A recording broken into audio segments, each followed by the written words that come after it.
Olá, meu nome é Marlon Martins e seu canal Vanitas. Seja muito bem-vindo. Os movimentos sociais movem a sociedade ou movem massas de manobra?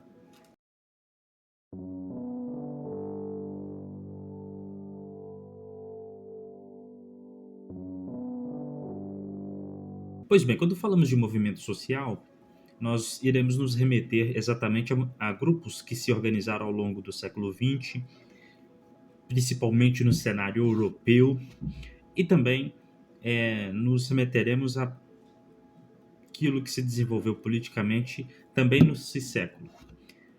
O que ocorre é que nas sociedades no Ocidente, devido à abertura que se promoveu mediante a consolidação de democracias, movimentos se estabelecem, muito fortemente associados a um ideário ah, progressista ou marxista, eh, em volume e profusão notáveis. O que acontece é que esses movimentos, então, serviram, ora, como célula semente primária para a fundação de partidos, ou, por outros momentos, serviram como mecanismos de atuação prática de partidos, serviram para deposição de autoridades, para fazer pressão para que determinadas pautas avançassem, ou pressão para que determinadas coisas não fossem levadas adiante, e por aí vai. E assim sendo, apesar disso, movimentos políticos podem inequivocamente se desenvolverem a partir dos mais distintos e variados pressupostos. Muito bem. E, além disso, seguirem para as mais variadas ideias e objetivos. Pois bem, tendo isso em mente, vem então a pergunta: esses movimentos são efetivos? Têm valência na prática? Bom, e a resposta para mim está clara. Mas vamos então olhar para o caso brasileiro. Existem movimentos no Brasil que fazem pressão. Eu vou citar alguns movimentos de esquerda, como MST, MTST, CUT, MST, Movimento Sem Terra, MTST, Movimento dos Trabalhadores Sem Teto, CUT, Central Única dos Trabalhadores. Então eu cito esses movimentos. Pois bem,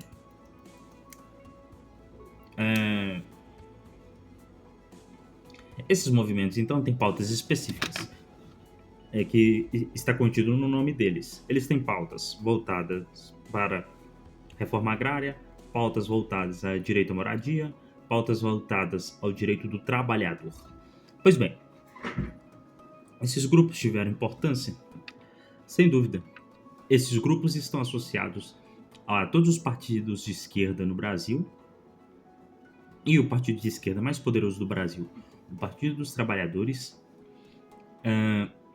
serviu como aquele que legitimava tais movimentações e fortaleceu esses grupos ao longo dos governos do PT no Brasil, e eles eram ponta de lança em manifestações, em interesses do Partido dos Trabalhadores para encampar determinadas pautas, ou seja, esses movimentos tiveram então um papel dissuasório ou de pressão na nossa sociedade.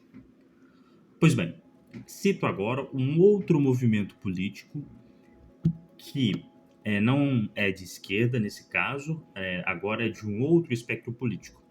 Cito agora o Movimento Brasil Livre. Pois bem, o Movimento Brasil Livre foi fundado com um objetivo muito claro e cristalino, que era o impeachment de Dilma Rousseff. Muito bem.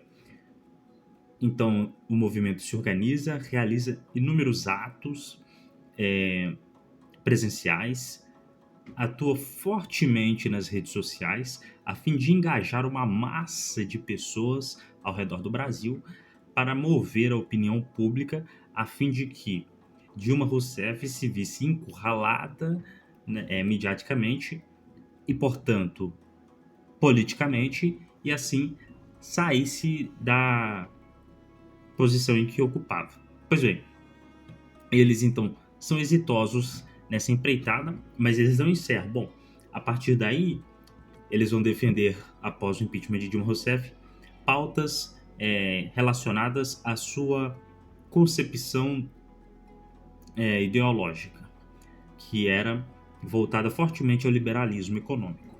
Eles defendem pautas que vão nessa linha, e com o passar do tempo acontecem maturações e amadurecimento, participam do debate público e estão inseridos na sociedade civil das formas mais distintas ao longo do tempo, até que, por fim, eles conseguem fundar um partido político.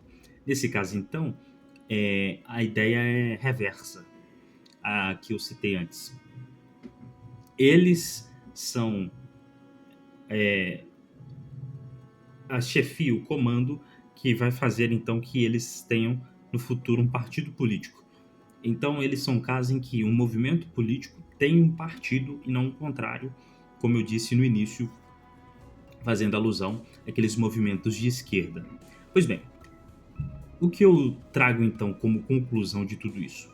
Movimentos políticos são força política, não são ilusão, porque eles têm papel e têm condições de promover mudanças e fissuras na sociedade, mobilizar pessoas que nem sabem que estão sendo mobilizadas por eles para determinado objetivo. Então, movimentos políticos são de suma importância para o funcionamento da democracia, pelo menos naquela concepção que estamos habituados do pós-guerra. Pois bem, então essa ideia de movimentos políticos, movimentos sociais, influenciando modulações diferentes em âmbitos diferentes em nossa sociedade, é a ideia fundamental para que haja saúde e não haja estagnação ou atrofia da democracia nesses termos. Acontece, no entanto, que alguns movimentos não são interna corporis, ou seja, não são formados dentro de determinado país. Existe a crítica de muitos de que há financiamento internacional de movimentos ou grupos ou ONGs ou instituições, aqui eu estou ampliando então o leque, para gerar tensão e caos social. Fez-se muito essa crítica e essa acusação, e talvez não injusta, a Open Society de George Soros, onde muitos defenderam que o mesmo financiava divisionismo em sociedades mundo afora, e o mesmo seria uma espécie de grande mal comunista e por aí vai. Ao mesmo tempo, ele se mostrou uma figura difícil de ler, porque o mesmo é ainda, né? Ele não morreu, apesar de ter aposentado na sua atuação política.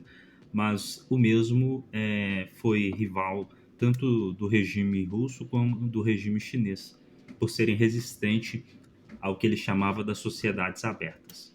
Então ele defendia as sociedades abertas, e existem teses, talvez, que apontem que ele seja um aceleracionista.